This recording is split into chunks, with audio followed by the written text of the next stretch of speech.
Imagine you're 11, 15 years old, hundreds of miles away from home, and this guy just dumps you on the side of Aurora and says, hey, get to work. That's the reality of what happened to these two young girls. This goes quick. When you leave a location, you leave home, you leave that safe space that you're in, and you get into a car, you don't know where you're going and what's going to happen. In 48 hours, many things can happen. Bellevue police tell us two young girls from Oregon spent a life-altering 2 days caught in a sex trafficking scheme. In minutes, many things can happen. And in this circumstance, bad things happened.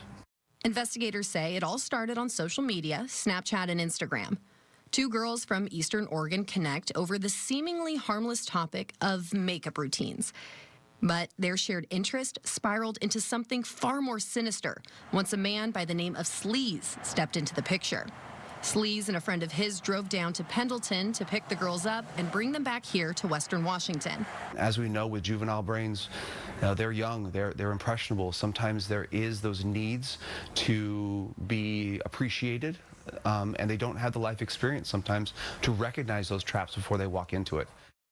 This hefty 15-page report details the gruesome allegations against Sleaze, a.k.a. 25-year-old Ezra Wimana from Federal Way.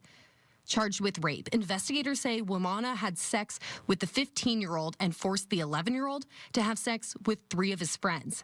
He got them drunk at his Federal Way home, then brought them here to Aurora Avenue with the promise of getting them into the sex trade.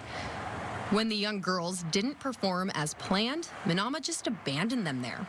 I would say the two girls did not expect what they got when they left Oregon.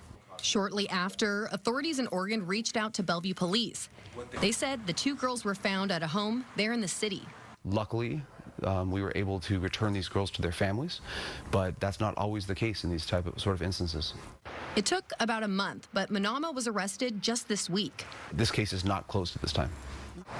He's in jail. His bail is set at $500,000, but it doesn't look like this investigation is over and done with just yet. There may be more suspects and more victims still. Reporting on Aurora, Lauren Donovan, Fox 13 News.